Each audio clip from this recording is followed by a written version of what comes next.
Kayamkulam Chaitanya eye ഹോസ്പിറ്റലും CDNET-ഉം cable TV operators അസോസിയേഷനും സംയുക്തമായി ശനിയാഴ്ച നേതൃപരിശോധനാ ക്യാമ്പും നേതൃരോഗനിർണയവും നടത്തും. രാവിലെ 9 മണി മുതൽ CDNET ഓഫീസ് സമുച്ചയത്തിലാണ് നേതൃപരിശോധനാ ക്യാമ്പും നേതൃരോഗനിർണയവും നടക്കുന്നത്. കായംകുളം ചൈതന്യ നേത്ര ആശുപത്രിയും CDNET-ഉം കേബിൾ TV ഓപ്പറേറ്റേഴ്സ് അസോസിയേഷനും സംയുക്തമായി സംഘടിപ്പിക്കുന്ന നേത്രപരിശോധനാ ക്യാമ്പും നേത്രരോഗ നിർണയവും ശനിയാഴ്ച നടക്കും. രാവിലെ 9 മണി മുതൽ ഉച്ചയ്ക്ക് 1 മണി വരെ കായംകുളം CDNET ഓഫീസ് സമുച്ചയത്തിലാണ് ക്യാമ്പും നേത്രരോഗ നിർണയവും നടക്കുന്നത്. Kayamkulam CDNET private limited managing director Unnikrishnan ഉദ്ഘാടനം നിർവഹിക്കും. Kayamkulam CDNET private limited chairman Riyas Nainareth അധ്യക്ഷത വഹിക്കും. ഡയറക്ടർ ശ്രീകുമാർ സ്വാഗതം പറയും. Kayamkulam Chaitanya eye hospital and research ഇൻസ്റ്റിറ്റ്യൂട്ടിലെ ഡോക്ടർ വൃന്ദ കെ രമണൻ മുഖ്യപ്രഭാഷണം നടത്തും.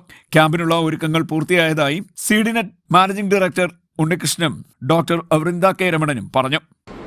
കായംകുളം ചൈതന്യ ഐ ഹോസ്പിറ്റലും കായംകുളം CDNET-ഉം കേബിൾ TV ഓപ്പറേറ്റേഴ്സ് അസോസിയേഷനും സംയുക്തമായി സംഘടിപ്പിക്കുന്ന നേത്ര പരിശോധന ക്യാമ്പും രോഗനിർണയവും ഈ വരുന്ന ഏപ്രിൽ 11-ാം തീയതി ശനിയാഴ്ച രാവിലെ 9 മണി മുതൽ ഉച്ചയ്ക്ക് 1 മണി വരെ കായംകുളം CDNET ടവറിൽ വെച്ച് നടത്തപ്പെടുന്നതാണ്.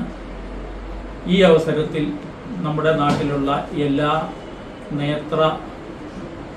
എല്ലാ ആൾക്കാരും നേത്ര പരിശോധനയ്ക്ക് വേണ്ടി എത്തിച്ചേരണമെന്ന് വിനീതമായി അഭ്യർത്ഥിക്കുന്നു.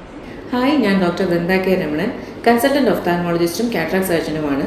ചൈതന്യ ഐ ഹോസ്പിറ്റൽ കായംകുളവും CDNET, cable TV operators association എന്നിവരുമായി സംയുക്തമായി ഒരു സൗജന്യ നേത്ര പരിശോധനാ ക്യാമ്പ് ഈ വരുന്ന 11-ാം തീയതി കായംകുളത്ത് വെച്ച് സംഘടിപ്പിക്കുന്നു. നേത്ര സംബന്ധമായ പരിശോധനകൾക്കും രോഗനിർണയത്തിനുമായി എല്ലാവരും ഈ ക്യാമ്പ് അറ്റൻഡ് ചെയ്ത് ഈ അവസരം പരമാവധി പ്രയോജനപ്പെടുത്തുക. Thank you. കാഴ്ച പരിശോധന, വിദഗ്ധ ഡോക്ടറുടെ പരിശോധന, കൗൺസിലിംഗ് സേവനം എന്നിവ ക്യാമ്പിൽ ലഭ്യമായ സേവനങ്ങളാണ്. ക്യാമ്പിൽ പങ്കെടുക്കുന്നവർക്ക് ചൈതന്യ ഐ ഹോസ്പിറ്റലിൽ 1 മാസത്തേക്ക് പ്രാഥമിക പരിശോധനകളും ഡോക്ടറുടെ സേവനവും സൗജന്യമായിരിക്കുമെന്നും അധികൃതർ അറിയിച്ചു. കണ്ണടകൾക്ക് പ്രത്യേക ഇളവുകളും തിമിര ശസ്ത്രക്രിയ ആവശ്യമുള്ളവർക്ക് പ്രത്യേക പാക്കേജുകളും ലഭ്യമാക്കുമെന്നും പറഞ്ഞു. CDNET news, Kayamkulam.